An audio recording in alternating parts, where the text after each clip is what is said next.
Our Marella Adriatic Explorer cruise started with a 3-hour flight to Corfu, and before long we collected our baggage from the baggage hall and were on the transfer bus. It was easy. We were sailing on Marella Explorer, and check-in was also easy, and before long we were heading to our cabin. We did the muster driller course, and then we headed up onto the deck to get a tasty cocktail and an even tastier Marella burger. We reckoned we had enough time to explore a bit of Corfu town, so we disembarked, ordered a taxi and headed into town. With a trusty tourist map, we were able to make sure we saw the important sights, but also made sure we did a bit of shopping. This was thirsty work, and we needed our fix of Greek beer, so we found ourselves a nice little taverna, and after a couple of beers we decided to enjoy the evening sunshine and walk back to the cruise ship. And this was a really interesting walk with some fantastic sights en route, and some smells to make you hungrier. Arriving back at the ship, we were treated to a fantastic sunset, and we had a great evening on our first night on board Marella Explorer. More drinks, more food, and some dancing in the Indigo nightclub. Day 2 was a sea day. It involved plenty of sunbathing, cookery demonstrations, eating plenty of snacks throughout the day, a trip to the cinema, a pub quiz in the Squid and Anchor, a gorgeous Italian meal, a fabulous show, plenty of wine of course, and a stunning sunset. What an amazing day! Day 3 saw us moor up at Koper in Slovenia. It was a very short walk into the town centre, and the first thing we thought we'd do is to climb the medieval clock tower. It does pay to check your watch though, so you don't get deafened by the bells. Incredible views off the top though, and definitely worth the climb. And then we enjoyed mooching our way around the pretty medieval streets, discovering all the fantastic shops and the Venetian style fountains. We discovered a really pretty harbour area and also discovered our thirst for the local beer. And this was one of those excellent days on a cruise holiday where you decide just to stop, sit in a bar and soak up the atmosphere with a beer in hand. A nearby beach provided us some opportunities to paddle and have a laugh, but also treated us to some spectacular displays by the locals on skateboards. And before we knew it, the day had gone by and it was time to head back to the ship. And in the evening we treated ourselves to a fantastic Chinese meal, and we also were treated to another amazing stunning sunset. Day 4 saw us dock in Ravenna. Most people went to Venice, but we took the TUI excursion to San Marino. Unfortunately, we were heading into a rainstorm, so it was brollies and raincoats at the ready.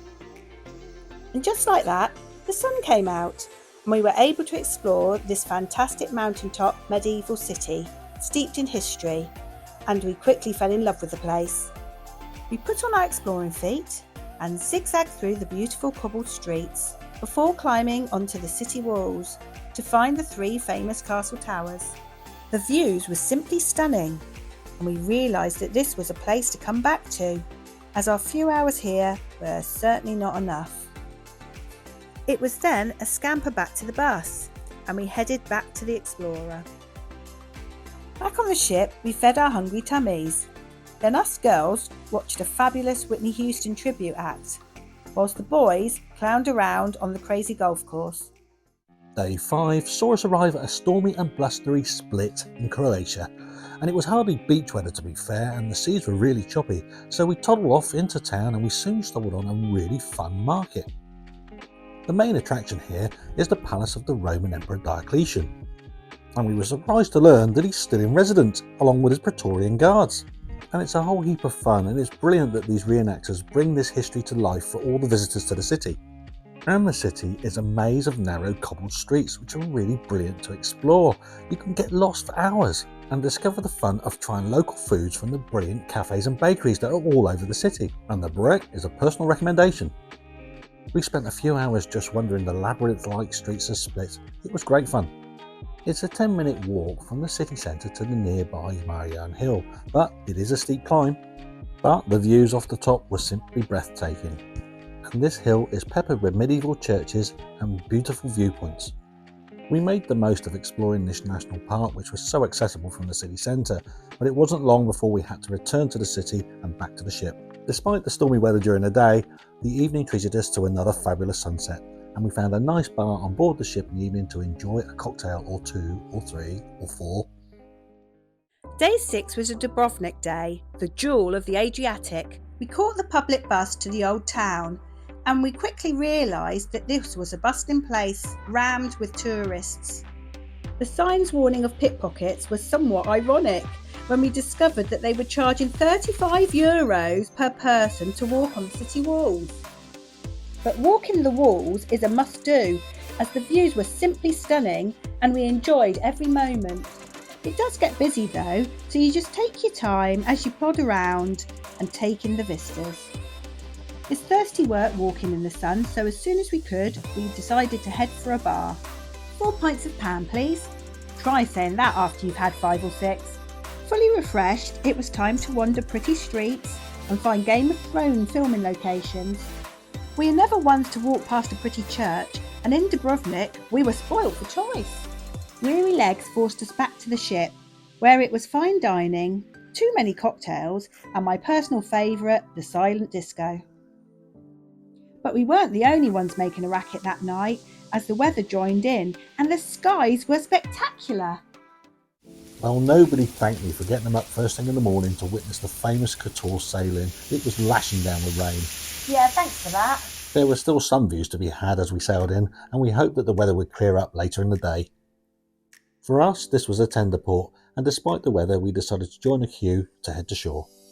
Kotor is simply stunning. It's another medieval walled city, and it is in an absolutely jaw-droppingly gorgeous location. You and your history, what about the cats? Yeah, there was a lot of cats. Definitely a lot of cats. An awful lot of cats, yeah, a lot of cats. Oh, but they were so cute. It did take a while to prise you all away from the cats, but eventually we did, and we found some beautiful churches to explore. And then they had the brilliant idea of us hiking up to the mountaintop fortress above the city. You and your brilliant ideas. Yeah, there was a lot of steps. A lot of steps. An awful lot of steps. But it was some achievement to make the climb all the way to the top, and the views were simply stunning. And the sun nearly came out. It was a lot easier going back down. And by this stage, of course, we'd learned the etiquette of who should be on the steps and who should be on the rough path. And we definitely felt we'd earned the beers at the bottom. Cheers to that.